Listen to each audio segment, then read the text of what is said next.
Welcome to the Kandid Shop. We speaking on things you not. Just press play and let it rock. Hey, welcome to the Kandid Shop. Whoa. Welcome to the Kandid Shop. We speaking on things you not. Just press play and let it rock. Hey, welcome to the Kandid Shop. Oh, feel like we going through mad things. Gotta keep it real when they choose not. We gon' talk about it when the news drop. Welcome to the show where you know we don't fake this. Keep your opinion to yourself if it don't make sense. Hey, Podcast Nation. It is your girl, Candidly Kristen, and this is the Kandid Shop, your number one destination for candid conversations. If you're new here, welcome. Thanks for joining me. And if you're a regular listener, welcome back and thanks for your support. Today, I am sitting down for what I'm sure is going to be an amazing, eye-opening author spotlight chat with the author of Being the Strong Man a Woman Wants, Timeless Wisdom on Being a Man, and How to Get Your Man to Wear the Pants So You Don't Have to, Mr. Elliott Katz. Welcome, Elliot, to the Kandid Shop.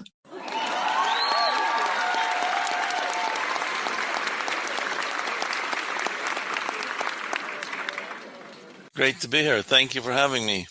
Welcome. Your book titles are just amazing. So I really am excited to discuss your books with you and the more broad topic of relationships, masculinity, and all that. So let's get to it.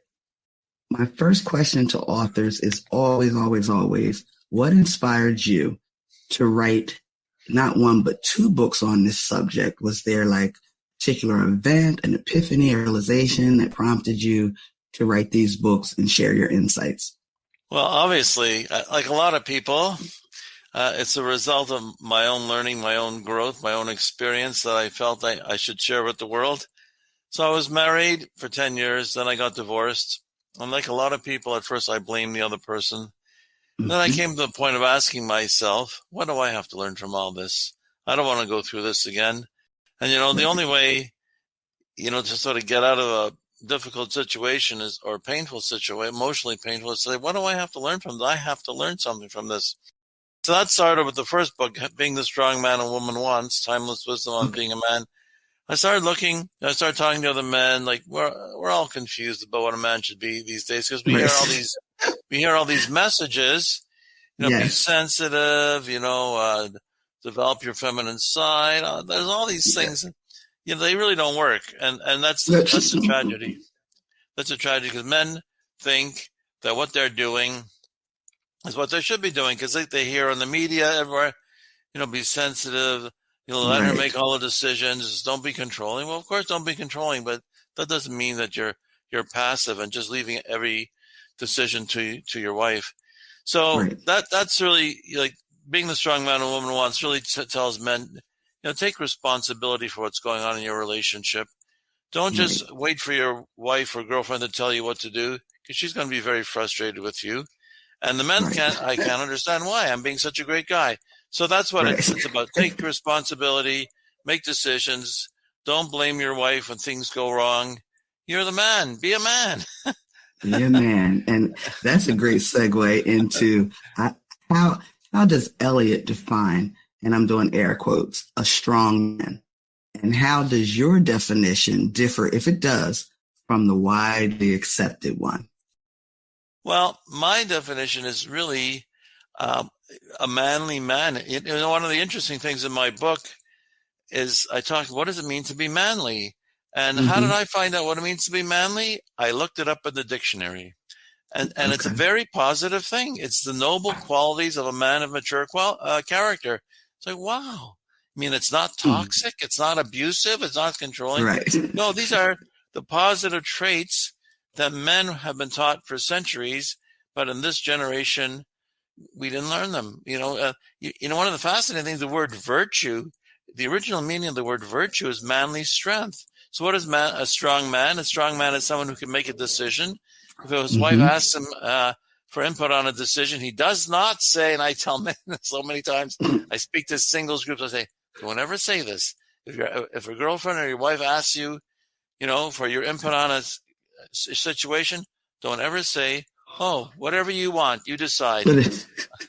Don't ever say that, because she's going to see you as weak and useless. She's going to wonder, like, I've had women tell me that, a man will always ask her, what should we do? What should we do? And she feels that if I always have to tell a man what to do, I feel like he's a child and I am his mother, and I don't want to be his mother, and I don't want to be intimate with a child. And yet men think, but I'm such a great guy. I'm not controlling. I'm letting her make all the decisions. That way, if it's a bad decision, you can't blame me. So a man who's decisive, a man who takes charge of situations, doesn't, who stands up for his girlfriend or wife in a challenging situation and doesn't leave it to her thinking, I'm being this non-controlling nice guy, I'll let her handle it. People don't realize, we've heard of all these ideas. I remember one woman said to me, I may be a boss at work, but when I'm with a man, I want to feel like a woman. I want him to take charge. Yes. I don't want to have to tell him what to do. Oh my gosh. It doesn't mean, if you suggest something and she has a better idea, well, of course, if she has a better idea, do it. But if you're always just saying whatever you want, and especially I tell men, like, if you ask, you meet a woman, you ask her out on a date, and she says, yes, what did you have in mind? Oh, I don't know. What do you want to do? Oh my God. Don't ever say that. Elliot, I was in a dating scene until I met my really great, my guy. When I was dating, one of my biggest peeves was men didn't seem to know how to plan a date. It was, okay, but what do you want to do? But I mean, we talked about things I like, and our conversations leading up to the date, you couldn't glean that I like water, books, horseback riding, and figure something out. That used to be so frustrating.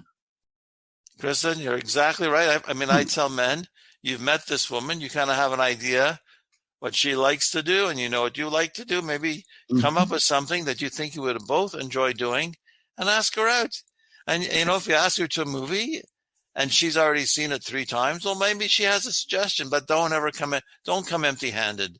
Don't come empty-handed. I was once interviewed by the relationship columnist for the Wall Street Journal, and she's single, and she told me, if a man asks her out and he doesn't have a plan for the date, it's a big strike against him. Because, she's looking at you as a potential partner, and if you can't even choose a place to go for a cup of coffee, she's going to wonder, how are you going to handle the challenges of marriage and family life? Marriage and family life, there's many challenges. That's the nature of marriage. Don't think you have a bad marriage because you have challenges. That's what it's all about. You have children, you have this, you have a mortgage, you have all these things. You lose your job. You know what? If you can't even choose a place for a cup of coffee, she's going to wonder, how will you handle the challenges of marriage and family life?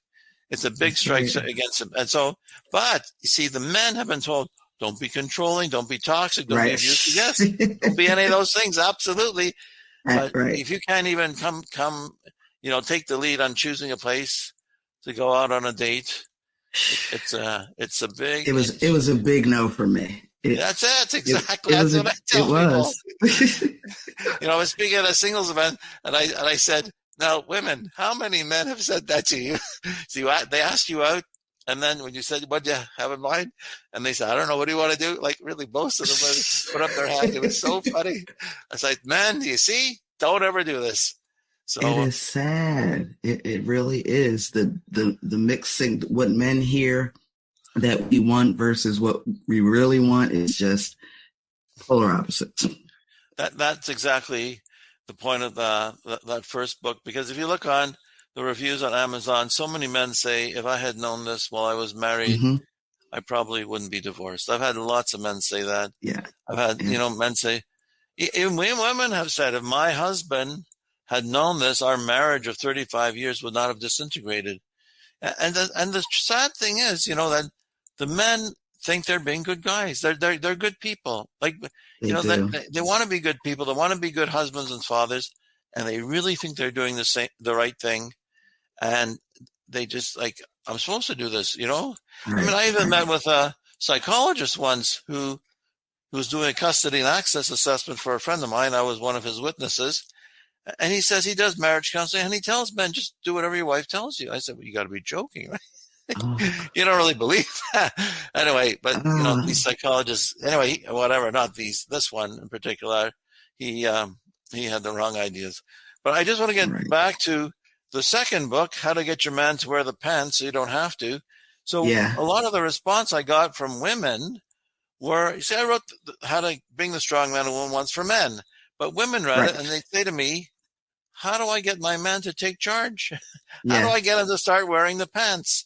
So I said, well, these are good questions. So I put together the second book, and it's strategies like if, okay, so let's say, you call your husband at work and you say, well, I'm cooking supper. What would you like, chicken or fish?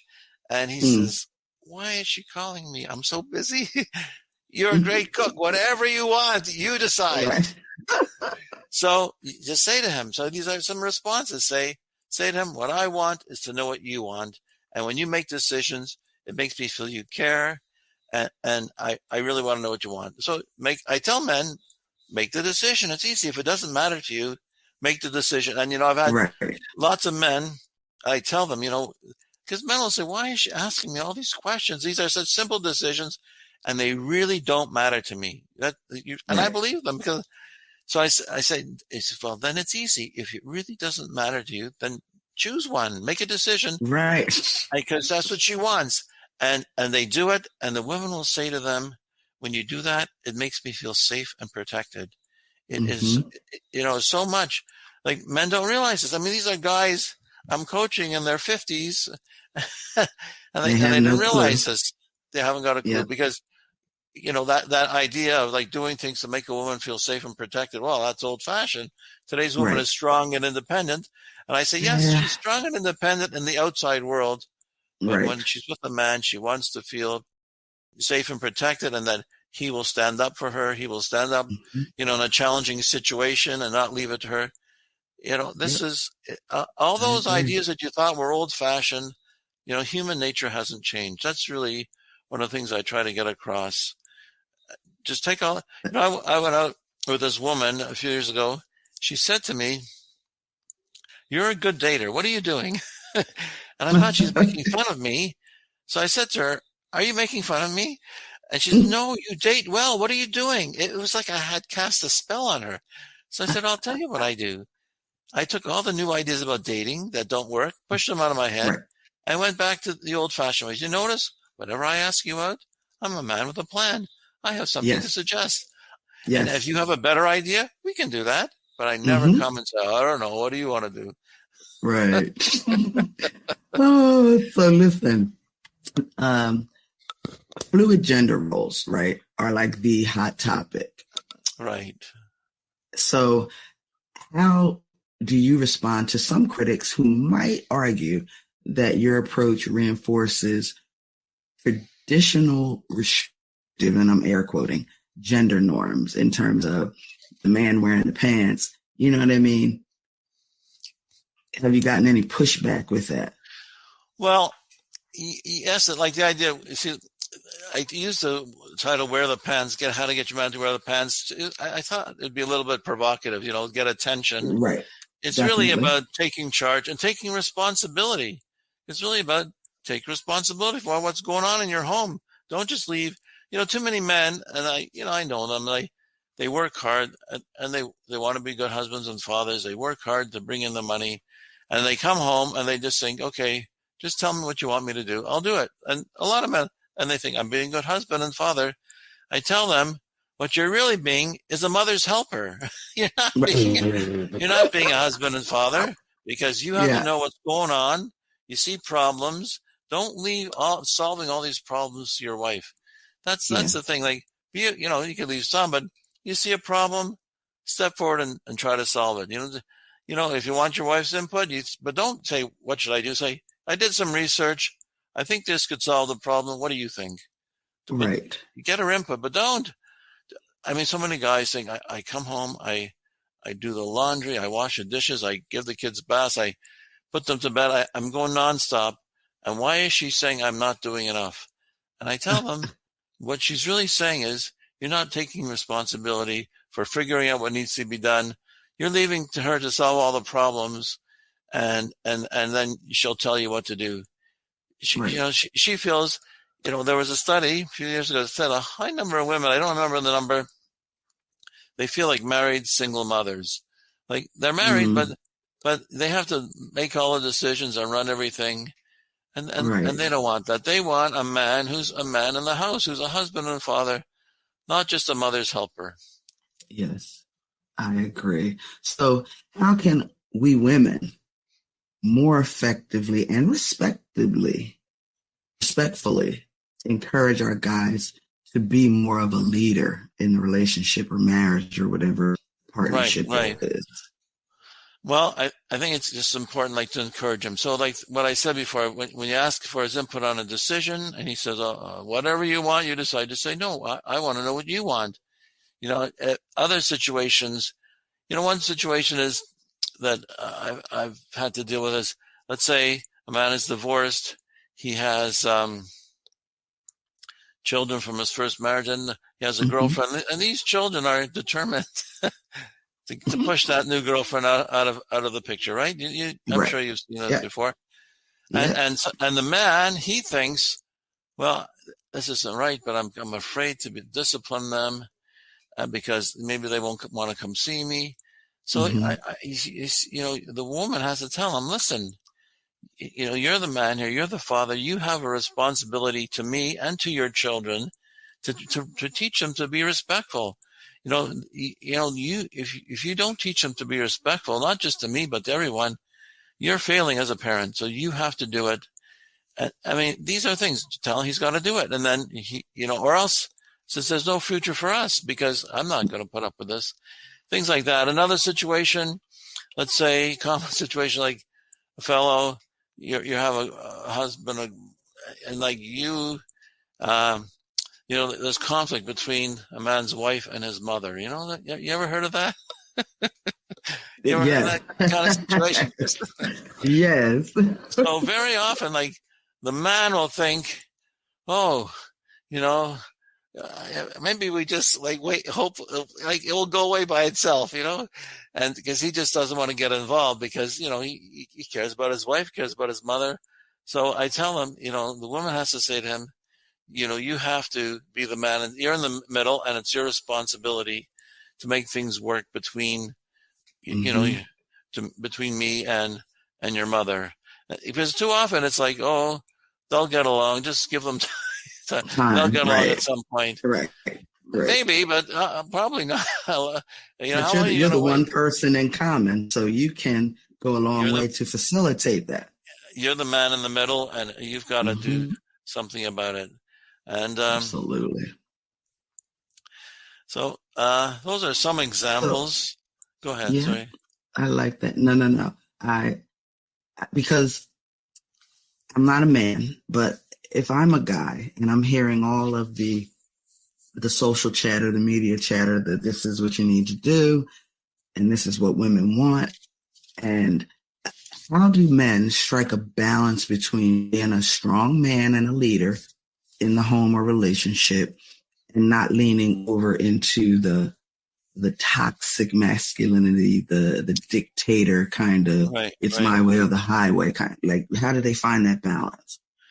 Well, it's a good question, but what I've seen, the men are so far to the passive, non-controlling. I mean, controlling is not a positive thing, but they're so afraid of being accused of being controlling. They really don't make any decisions. So it's really, any progress towards the middle, which is what we're saying, it's a balance, right? Any progress towards that middle point would be helpful. And so many men are so far away from that controlling, toxic, abusive person, then really any progress they make would be helpful. I mean, and the person who's toxic and abusive and controlling, like, he's got a lot to learn. Right? He's got to realize his wife's not going to put up with it.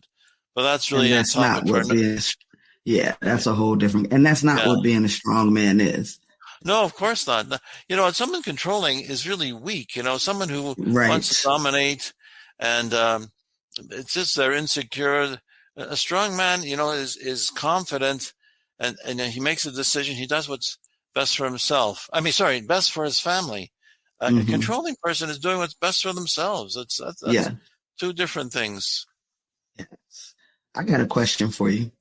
Do these principles apply to same-sex relationships? I mean, are the lessons universal, no matter the type of partnership?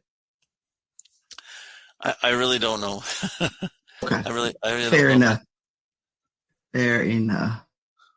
That's fair enough. These are specifically written for hetero relationships. Right, male and female. right. Got it. You know what? It's I mean, it might be interesting to explore it in other contexts. I'd be interested to see what that would look like. Maybe not with the same titles, but you know what I mean? But just like the lessons of communication and taking responsibility. No, you're right. It would be interesting. But you know what's also interesting is, so, you know, when I wrote this book, the first one, Being the Strong Man a Woman Wants, I kind of wrote initially, you know, when I was writing, it was sort of for myself, I was writing it down so I could learn it for myself. And then, you know, I published it, and, you know, I sort of thought, well, okay, this is like North American kind of phenomena. But then the book's been translated into 25 languages around the world. Wow. And it made me realize that this is human nature. The men, these ideas don't come naturally to a lot of men, and they really need to learn them. I mean, the book's been published in places like Brazil, where you think the whole image of machismo originated, right? Yes. It's all there. It's all published in Japan, where you think every man has a geisha. Yes. And actually, I just got this week, it was just published in Saudi Arabia in Arabic. Now that's interesting. Just this week, I got the author's copies, and it's all in Arabic. Wow. So, I mean, I think the thing is to realize that it's human nature, and traditionally, maybe, you know, a son would learn this from his father, from watching his father. If his father's a good role model of a strong male. But a lot of men haven't, and then they think, they think they're doing the right thing. It's not working, so they're looking for answers. And it's amazing. All over the world, in Asia and Africa and Europe and South America. Wow, it's just like, wow, here I thought it's just me. No. Men and women are men and women, and I think we've been forever looking for a way to connect in a way healthy, and everybody is getting their needs met. And women, you know, the pendulum swung to this independent woman model where, you know, we do everything because the guys aren't doing it. And we really wanted to swing back to where, you know, guys still show up with a plan for a date minimum. Right. Exactly. Yeah. So do you have any surprising stories, testimonials that were particularly impactful for you that was shared with you because someone read your book from either sex? Yeah, there've been a few. You know, one woman wrote to me how she read the book, and she said, this is exactly what we needed in our marriage. And she gave it to her husband, and she said he's going to work on, you know, developing these qualities that I write about in the book. And this was on Amazon. You could see it on Amazon. And she wrote, yeah, I did. Thank you, Elliott Katz. How did you put it? Because of your book, I have hope for us as a couple again. Very, very beautiful. And another fellow, he wrote, that was from a woman. Another fellow, he wrote, when I read this book, I thought Elliott Katz must be hiding in our attic, because this is exactly the situation in our home. And, you know, that I'm a nice guy. My wife's fed up with, my wife keeps telling me I should be a man. And I don't know what she means. That's what you're right. I don't know what she means. But now that I read this book twice, I understand what she means. And I'm moving that way. And then other people have written how the book has saved their marriage. It's very rewarding. I mean, it's, you know, to me, one of the greatest things you could do in the world is to make peace between people, including between a husband and wife. You know, Absolutely. You do that, and they don't get divorced. Their kids don't end up being from a broken home. Yeah. That's very rewarding to hear. It makes me feel, you know, I'm glad to hear that what I've shared with them is helpful to them. Yeah, that I know originally you said when you started writing the book, it was kind of for you, but Right, right, but right. I thought is it was there for like me. a message that you want people to get from both of these books? The first one for men, the second one for women. Like, is Well, there something you want them to take from it? the message is for men, what you've heard all these years, if it's not working, just forget about it and really explore. This is like the ideas that your father should have taught you, and obviously he didn't. And just do it, try it, just see the difference it makes. It's really, really a woman really wants a man who's strong, who takes charge, who takes responsibility, and makes her feel safe and protected. She really wants that, even though you've heard all these things. She really wants that, and work on it. And it's, if you could read the book and apply it, and you see the difference it makes. Like where women will say, I don't know what you're doing, but keep doing it. But I like it. I like it a lot. Really, it's like I told that woman on the date, like she says to me, you're a good dater. I'm thinking, it really, that's to me was the amazing thing. Like when she said that to me, it's like, wow, it really makes a difference. If you are taking the lead and making decisions, it really makes a difference. And you'll see, try it. It really does. It really does. And I think, I don't know how you feel about the impact of this digital age, social media, and all the messaging that comes through there. I saw a post on Facebook not that long ago, and it was a list of all places women don't want to go on a first date. And there were some places that was like, I'd go there. I mean, what the hell? Like, I'm such, you could take me to a bookstore for coffee and conversation, and I'm happy. I love books. And I'm wondering how much of that is challenging and puts obstacles in men's way when they're trying to embrace the strong man, the true strong man definition, and being that guy. So did this list say don't take her to a bookstore for coffee, right? No. That wasn't on there. Oh, but okay. I think there were like restaurants, Cheesecake Factory, Red Lobster. And it was like, how ridiculous is this? I don't know if it was a joke, but I thought if this is the messaging that guys are getting, and they're thinking about taking a girl on a date, and they're looking at, let's be real, their budget and what they can and can't do. Everybody can't go to Ruth Chris on a first date like 3 times a week. And they're seeing, women don't want to go here. That would be challenging for me as a guy. Like, well, gosh, what can I do? Right. No, that sounds, you know what? I tell guys, like, think about, like I said, think about what you know about this woman so far. Think about, what things you like to do. Like, think about something you would both enjoy. Because part of it is, it's not just doing what she wants. It's part of it is like, showing her part of yourself. Like, this is the kind of thing I like to do. Would you like to go here to this blues club and listen to blues music? Because I like to do that. Right. So now you're learning something about me. And right. if she says, well, I like that kind of music too, let's go. Well, look at that. Yeah, I mean, it's a way to say, this is the kind of thing I like to do. You should learn about me. I want to learn about you. So really, all these lists, I mean, you're really just telling the person about yourself. That's really, it's I guess all these lists. I mean, I just take her. Another thing I tell men, pay for the first date, at least for the first date. You should pay for every date. Most of them. I say pay for the date, and because I say she may offer to pay, or she may offer to split the bill. I said just insist on paying. Because what she's doing is she's testing you to see if you will insist on paying. Just pay for it. Just pay for it. I when I was interviewed by the relationship columnist of the Wall Street Journal, I told her this story, which she published. But I took this woman out, went to a movie. We got to the box office. She took out her wallet. I took out mine and bought 2 tickets. And then she's like, she wants to give me money. I said, no, it's okay. She kept trying, and then finally she went back to the ticket seller, and got exact change, and she forced me to take it. So I Oh was my okay. God. It's so insistent. So we went out a few more times, and she says to me, "You never pay for me." I said, "What?" You were so insistent. She says, "Well, you could have tried again." So Oh my goodness. That's just too much. that is too much. That's But too I much. tell men, just pay for it, because you know what?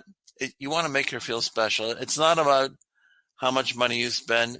Take her someplace you can afford, because if you're not Right. rich, don't take her to a rich place. Just take her that you like to go, that you can afford to go, because this is I'm telling you about me. This is how Right. my lifestyle. So Right. yeah, it's I agree. I agree with that. That's excellent advice. Like, know your budget, pick something that she's going to enjoy, that it won't break the bank to pay, because you should pay. yeah, it makes a You know? woman feel special. That's the whole Mhm. point. You know, I tell men, actually, the interesting thing is, I tell men, when you pick up a woman for a date, open the car door for her.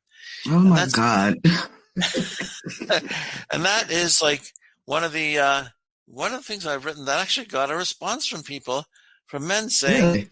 "Oh yeah, oh no, today's woman doesn't want that." And I got that a few times.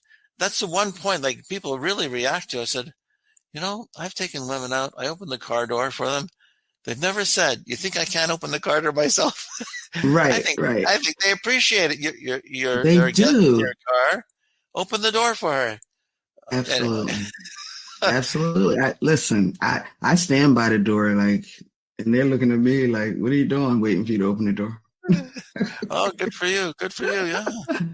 Oh my goodness. So, Elliot, do you have any upcoming projects, new books on the horizon? What's in the pipeline for Elliott Katz? I just been going around, talking about these two books. I don't have any new books on the horizon. I'm just trying to educate people, because there's so many couples breaking up. The Mm-hmm. women are fed up with their men because they're so passive, and they're really not acting like men. I was just coaching a fellow today. I mean, it's a very sad story. They have a 4-year-old son. So if I can make a difference and helping men change and become the kind of man that a woman really wants and admires and respects and looks up to, well, that's great. That's great. You can prevent children from being from a broken home and all the craziness of a divorce. Yeah. That to me is very rewarding, and that's why I wrote this book. And if we can make a difference, it's very rewarding for me. And Well, from the testimonials on Amazon, it seems that I, for one, was super excited to see your book. And is it on audio or Audible now? yeah, it is. They are. Oh, Yeah. good, good. That's my favorite way to listen to books when I'm doing other stuff. And I would love for relationships to get back to that. And I think people get so caught up in terms and words that they think that what's trying to be said is not what's really trying to be said. Like, nobody is looking for barefoot and pregnant like that, Right, or right. toxic, controlling behavior. But women, and this is really general, I can't speak for all women, but like I said, I, for one, I'm really impressed when someone not only asks me for a date, but they call in enough time for me to get back to them with, if I'm available, don't call me last minute. And they have a plan for the date, even if it's a loose plan. Like, they say, "Oh, I love jazz. Would you like to go to a jazz club?" I'm not really a huge jazz fan, but we can maybe go somewhere else, and listen to some R&B or something. But at least they had a plan, not, well, you just tell me where you want to go. Well, no, then I'm planning my own date. I'm not doing that. Exactly. And I was coaching one woman who went into this program, like how to find how to find a husband, and they said to her, if a man asks you out and he doesn't have a plan for the date, don't go out with him. I think that's kind of strong. Extreme, yeah. Yeah. So I'd say in my book, the one about how to get a man to wear the pants, is like, just say, if he doesn't have a plan, just say, "I don't have any ideas. I bet you could come up with a good plan and that we both enjoy. So could you do some research?" Because really, what do you have to do? Just look up on the internet the entertainment listings. That's So it. it's pretty easy. Pretty easy. But you see, but the thing is, you see, the man thinks, well, I'll let her decide. That way, if it turns out badly, then she can't blame me. I'm playing it safe. Well, you're laughing, but really, I can tell you that's how men think. So I'll let her Oh, decide. That way, she can't blame me if the food is lousy. I mean, right, well, I would just say, you know what? I just tell them, ask her out. If the food is lousy, just say, oh, next time we'll go to a better place. And if she right, complains too much, well, maybe she's a complainer. right. And maybe you don't want to take her out on a second date. But Yeah, exactly. I I think part of the problem, Elliot, I honestly do, is that people don't have substantive conversations pre-date.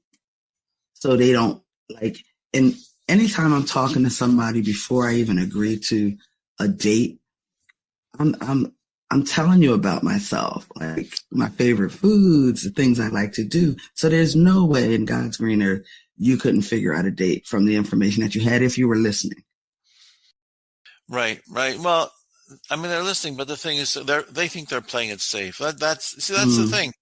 See, like a woman might get turned off, and the man can't understand why, because he thinks, oh, I'm showing I believe in equality. I'm not controlling. See, they right. really think they're doing the right thing.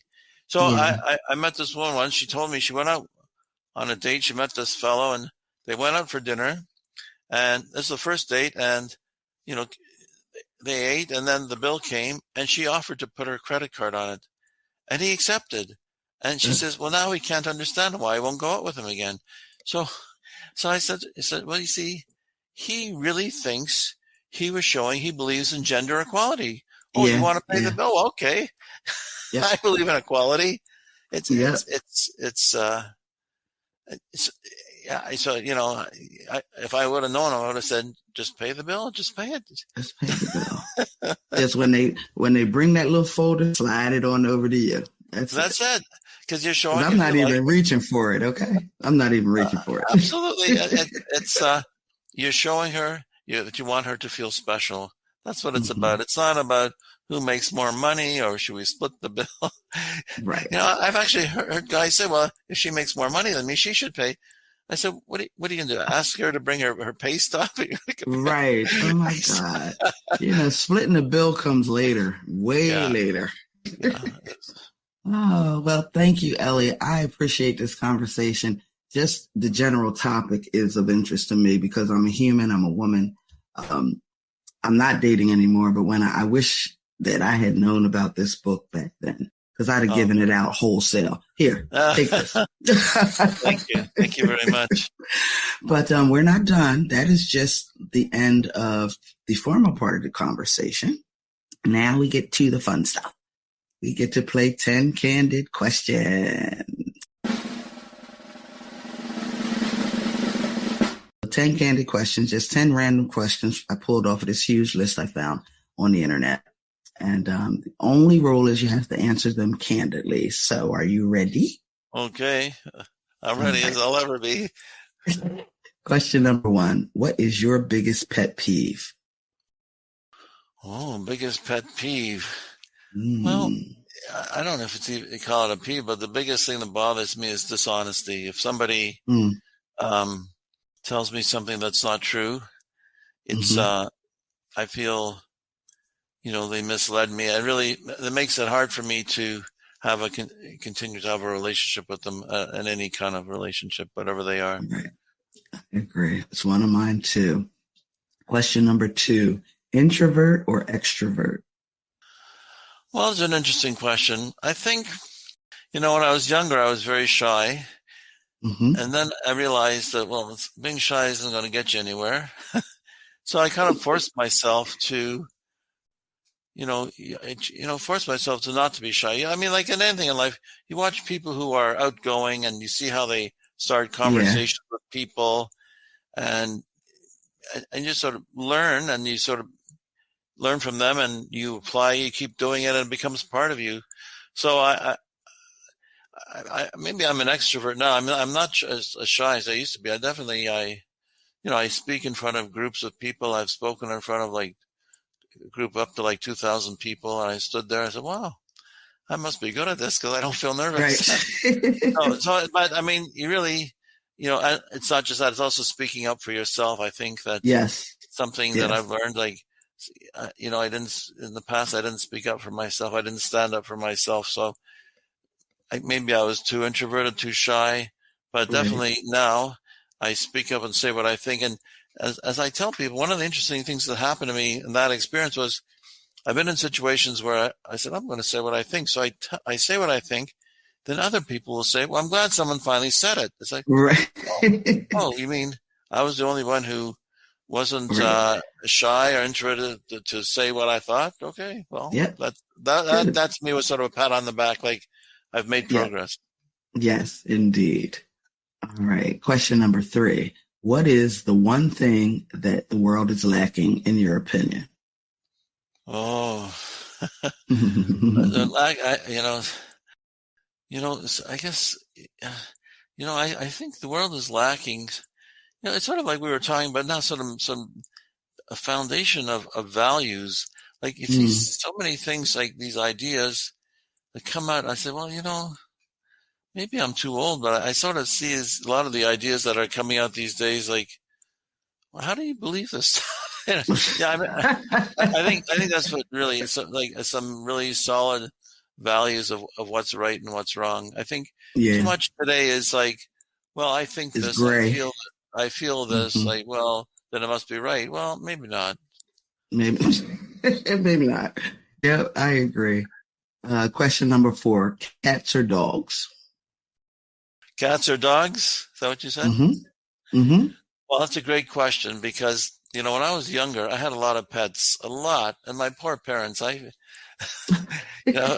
had really so many animals, but now it's interesting. I have no desire to have any pets at all. I have a Really? daughter who has a cat and a dog, and she always asks if I could take care of them. I said, well, I don't mind coming over and feeding them if you go away, but I kind of don't want the responsibility. Although one thing I've noticed, and I don't know where you live, but here where I live, it's like a lot of people have dogs. It's almost like it's mandatory. So many people have dogs. Yeah. And, and cats too, I guess, at home, but I don't walk the cats, but no, I'm kind of neither. Okay. Now that, sir, is the first time anyone has ever answered that response. So you are the first one. All right. Question number 5. If you had the world's undivided attention, the whole world, for 5 minutes, what would you say? Well, what would I say? Well, in addition to talking about my books, I would just say, the whole world is, here, I'll tell you, I mean, when I was growing up, the world was relatively peaceful. I mean, I thought after the horrors of the Second World War and growing up in those years, I thought, well, the world had learned its lesson.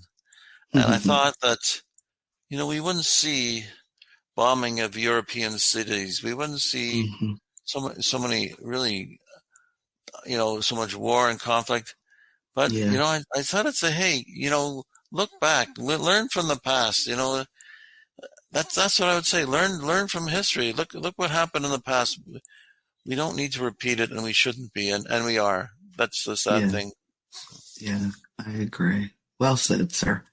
All right. Question number 6. Night owl or morning person? Well, that's an interesting question. Well, I think I used to be a night owl, but now I get up very early in the morning. So same. I get up too early, so I wish I could stay up later. But then, I used to do a lot of writing late at night. But now I actually, it's interesting. I never thought about it. Then now I don't know what sort of changed things, but now I get up very early, and I find, my mind is sharpest like very early in the morning, like 5 or 6 or 7 in the morning, and I can do my best work at that hour. Yep. It's funny, as I'm 56, so in my 20s and 30s, I was a night owl, solid night owl. Wouldn't be seeing me up before like 10 on a weekend. But now the older I've gotten, the more I relish the morning and the quiet and the peace of it. I love it. So things sometimes change with age, I guess. Yeah, no, I know that. Yeah. Yep. So question number 7. If you could be remembered for just one thing, what would that thing be? Well, I guess, I have 2 daughters and I really kind of see them as my legacy. That's what I tell them. And Mm-hmm. I feel like they're my contribution to the world. In addition to the books, I feel is a Yep. contribution to the world. Yep. But also, I think having children, like they're your legacy and they're your contribution to the world. Indeed. Yep. Question 8. What's your favorite food? Oh, my favorite food. That's an interesting question. Well, I like to eat fish, actually. I like salmon. I like to Okay. eat fish, yeah. Okay. All right. Question number 9. What's one question you wished I'd asked you during our chat, and how would you have answered? Well, that's an interesting question. Well, you asked me a lot of good questions. Okay. I Well, think. Go ahead. Sorry. no, go ahead. Go ahead. No, what question you asked me? I can't think of one. Okay, good. I think. Listen, honestly, that question is a trick question, and it's designed to help me be a better interviewer. Because Okay. if I get somebody that says, no, I think you asked me all the right questions, and I'm like, cool. Just as often as they say that, somebody will say, oh, I wish you had asked me this, or we'd talk more about that. And that helps me to be a better interviewer. No, you asked me a lot of good questions, and I felt I conveyed a lot of the insights in the book. Yes. I mean, there are more, but, because I really feel like I'm doing this really to help bring peace between husbands and wives. When a marriage ends in divorce, it's a real tragedy. And especially, like I was saying, especially when they're both good people. They're just, when a man doesn't understand what he's not doing and he thinks he's doing the right thing, it's very hard. So I think we covered a lot of that. I really feel we, communicated that to your audience. And so I feel good about that. Awesome. Thank you. And the last question, which is the same for everyone. How can my listeners connect with you and get those books? Okay. Well, you can get them on Amazon. That's probably the best place to get them. They're available in paperback, in ebook, and as an audio book. Awesome. And you can communicate with me. My website is www.elliottKatz.com, ELLIOTT, 2 T's, KATZ.com. Or you can email me at elliotrkatz, ELLIOTTRKATZ @AOL.com. And if you want to get sample chapters of the book, contact me either through my website or email. And I'd be happy to send the sample chapters to you because, like I said, my goal is to change the men of the world so that there's less divorce. So, awesome. And if you have questions, I'd be happy to talk to them. Really, I do coaching too. My goal is really to help bring peace in marriages. Nice. Here's a fun fact. You spell your name, Elliot, the exact same way I spelled my son's name with 2 L's and 2 T's. Everybody's like, why 2 L's and 2 T's? I don't know. It just looks better. Looks right to me. Yeah, it looks like there's balance, right? Yeah. There's 2 L's I'm good. 2 L's and 2 T's. So, Elliot, thank you so much for your time, for these 2 books. I think that they are going to be relationship changers. At least I hope so. And all of your contact info, clickable links to your website, to your books are going to be in the show notes. So, guys, if you didn't catch it when he was saying it, it will be in the show notes. And you can reach out to him, get his books, maybe get some coaching, and let's heal our relationships. And I strongly encourage all of you, if you're in a relationship, marriage, want to be in one, male or female, you need to get these books. So thank you, Elliot, so much. Thank you for having me. You're so welcome. Oh, thank you. It was my pleasure. Okay. And guys, don't forget to visit my website at www.thekandidshop.com. That's Kandid with a K. Listen to an episode or 5, drop me a review, subscribe, share the show with your friends. And until the next time we meet, I want everyone out there to keep it safe, keep it healthy, and keep it candid.